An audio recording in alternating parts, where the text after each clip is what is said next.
அனைவருக்கும் வணக்கம்மா. இன்னைக்கு நம்ம ஒரு நல்ல பதிவு தான் பார்க்க போகிறோம். நிறைய பேருக்கு இப்போ இருக்கிற பிரச்சனை என்னன்னா, எனக்கு நல்ல வேலை இல்லை, வேலை கிடைச்சாலும் நல்ல சம்பளம் இல்லை, நான் ரொம்ப நாளாக அதே வேலையில் இருக்கிறேன், ஆனால் எனக்கு அதில் எந்த முன்னேற்றமும் இல்லை, எனக்கு ப்ரமோஷன் கிடைக்க மாட்டேங்குது, எனக்கு எல்லா விஷயமும் தடைப்பட்டுக்கிட்டே இருக்குது, எதுவுமே எனக்கு நல்ல விஷயமாவே நடக்க மாட்டேங்குது, நான் எதை செய்ய போனாலும் அது எனக்கு சக்ஸஸ் ஆக மாட்டேங்குது அப்படின்னு சொல்லி இது நிறைய பேர்கிட்ட இது இருக்குது. அதுக்காக தான் இந்த வழிபாடு செய்ய போகிறோம். இது பரிகாரம் கிடையாது, வழிபாடு தான். நீங்கள் பார்த்தாவே உங்களுக்கு தெரியும். அருகம்புல் எடுத்து வச்சுருக்கேன், அது போக செம்பருத்தி பூ வச்சுருக்கேன். அருகம்புல்னாவே நம்ம எல்லாருக்குமே தெரியும் எந்த கடவுளுக்கு உகந்தது அப்படின்னா பிள்ளையாருக்கு உகந்தது. நம்ம இதை என்ன பண்ணால் ரொம்ப எளிமையான பரிகாரம் தான். பரிகாரம்னு சொல்கிறத விட வழிபாடுனே நம்ம சொல்லிக்கலாம். இது என்ன பண்ண போகிறோம் அப்படின்னா, உங்களால் முடிஞ்சால் அரச மரத்திட்ட இருக்கிற பிள்ளையாருக்கு செஞ்சிங்கன்னா ரொம்பவே விசேஷம். இல்லைம்மா எங்களால் அரச மரத்திட்ட இருக்க பிள்ளையாரெல்லாம் கண்டுபிடிச்சி போக முடியாதுமா அப்படின்னு சொல்கிறவங்களுக்கு ஒன்றுமே கவலைப்படாதீங்க. நம்ம எங்கேருந்து கடவுளை நினச்சி நம்ம வழிபட்டாலும் கடவுளுக்கு நம்மளுடைய பிரார்த்தனையை கண்டிப்பாக நிறைவேற்றுவாங்க. அதனால் நீங்கள் பயப்படவே வேணாம். இங்கே போய் தான் இதை செய்யணும், அங்கே போய் தான் அதை செய்யணும். நம்ம வீட்டில் இருந்தே நம்ம இஷ்ட தெய்வத்தை நம்ம வணங்கினோம்னா நம்ம நினச்ச காரியம் நல்லதாகவே நடக்கும், எல்லாமே நல்ல விஷயமாகவே நடக்கும். அதுக்காக தான் இப்போ இந்த வழிபாடு சொல்கிறேன்.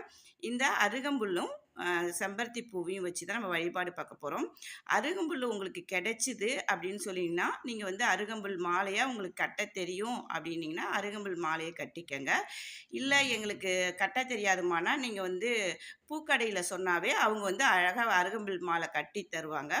அவங்கக்கிட்ட அருகம்புல் மாலை வாங்கிக்கோங்க.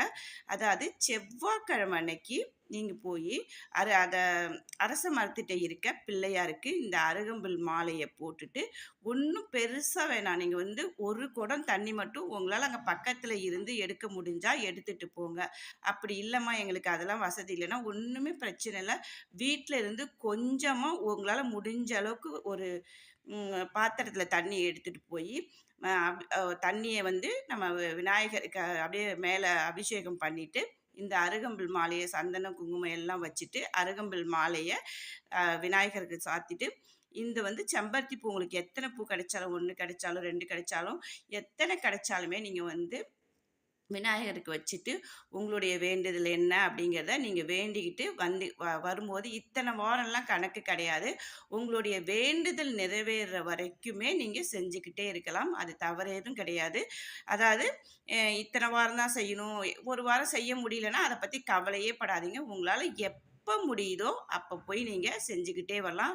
ரொம்பவே உங்களுக்கு நீங்கள் ஒரு வாரம் செய்யும்போது அடுத்த வாரம் செய்யும்போது உங்களுக்கே தெரியும் எல்லாமே பாசிட்டிவாக நடக்கும் அப்படிங்கிறதுல நீங்கள் சந்தேகமே பட வேணாம். எங்களால் அந்த அரச மரத்து பிள்ளையாரெல்லாம் போய் தேடி கண்டுபிடிக்க முடியாதுமா, நாங்கள் இருக்கிற இடத்துல இல்லை அப்படின்னா கவலையே பட வேணாம். நம்ம வீட்டில் எல்லா வீட்லேயுமே விநாயகர் படம் வச்சுருப்போம், அல்லது விநாயகர் சிலை சின்னதாக, அதாவது ஒரு சிலை வச்சுருப்போம். அதுக்கு ஒன்றுமே பண்ண வேணாம். உங்கள் வீட்டில் இருக்க சுத்தமான சிலையாக இருந்துச்சுன்னா சுத்தமான தண்ணியை எடுத்து தண்ணியை வச்சு அபிஷேகம் மாதிரி பண்ணிவிட்டு, நல்ல தண்ணியில் அபிஷேகம் பண்ணிவிட்டு இந்த அருகம்புல் மாலையாக போட முடிஞ்சால் போடுங்க. அப்படின்னா ஒரே ஒரு அருகம்புல் வச்சா கூட அவ்வளோ விசேஷங்க நம்ம விநாயகருக்கு. அதனால் அதை கூட நீங்கள் வைக்கலாம். வச்சுட்டு நீங்கள் உங்களுடைய வேண்டுதல் என்ன வேணாலும் நீங்கள் வேண்டலாம். இது கண்டிப்பாக நடக்கும். எப்பயுமே நான் மறுபடியும் என்னுடைய பதிவில் நான் சொல்கிறது ஒன்று தாங்க.